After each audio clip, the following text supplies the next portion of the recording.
yang dilantik hari ini adalah 135 orang yang tersebar di 27 kecamatan. Jadi 5 orang per kecamatan dilantik.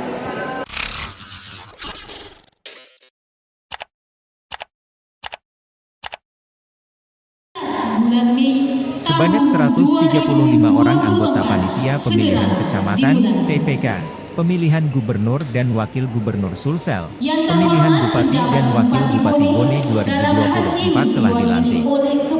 Pelantikan digelar di Ballroom Hotel Novena Kamis, 16 Mei 2024. Dari pantauan Tribun Timur, para anggota PPK yang akan dilantik menggunakan pakaian adat suku Bugis yakni jas tutup dan songkorekca, bagi laki-laki serta untuk perempuan menggunakan baju bodo warna marun. Komisioner KPU Divisi Sosialisasi Pendidikan Pemilih dan Parmas, Abdul Aziz mengatakan anggota PPK yang baru saja dilantik akan bertugas selama 8 bulan. Ia menyebut PPK terdiri 1 ketua dan 4 orang anggota. Gaji untuk ketua PPK sebesar 2,5 juta rupiah. Kalau untuk anggota 2,2 juta rupiah, ujarnya saat dikonfirmasi Tribun Timur, Kamis, 16 Mei 2024. Selanjutnya kata dia akan dilakukan pembentukan anggota PPS. Besok mulai seleksi tesket tanggal 17, 18 di 27 sekolah yang ada di Kabupaten Bone, ujarnya.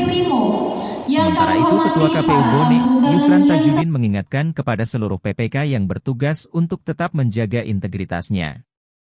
Semoga bisa menjaga bekerja secara profesional, ujarnya. Tak hanya itu ia juga meminta agar bekerja penuh dengan tanggung jawab. Mudah-mudahan semua anggota PPK yang sudah dilantik bekerja secara maksimal dan menjalankan tugas dengan baik dan penuh tanggung jawab, ujarnya.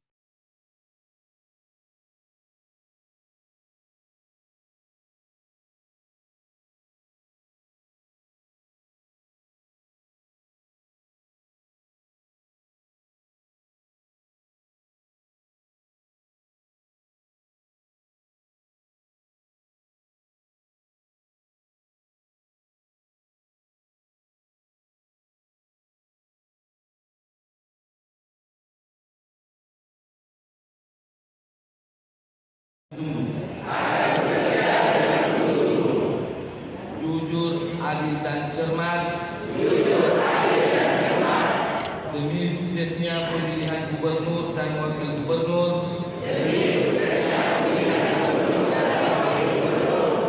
Bupati dan wakil bupati tahun 2024.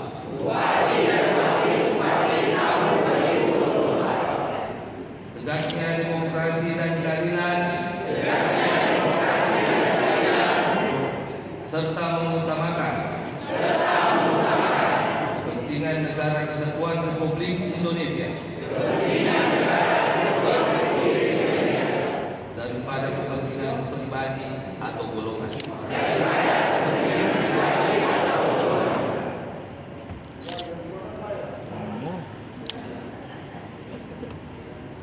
Ya, yang dilantik hari ini adalah 135 orang yang tersebar di 27 kecamatan.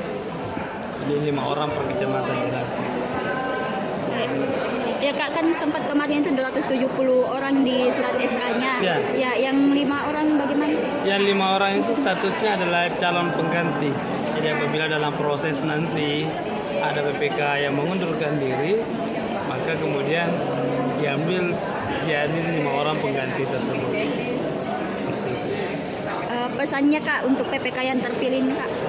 Ya, pesannya saya hanya menyampaikan ke teman-teman bahwa tolong jaga amanah dan kepercayaan diberikan, jaga integritasnya, karena tentu ini kita mau berpilkada, tentu kemudian dinamikanya lebih kompleks lagi, tentu kemudian hal-hal yang kemudian menjadi potensi-potensi sebuah konflik itu lebih besar, karena ruang-ruang pertarungannya lebih sempit, tapi kemudian kita akan berhadapan dengan tokoh-tokoh lokal.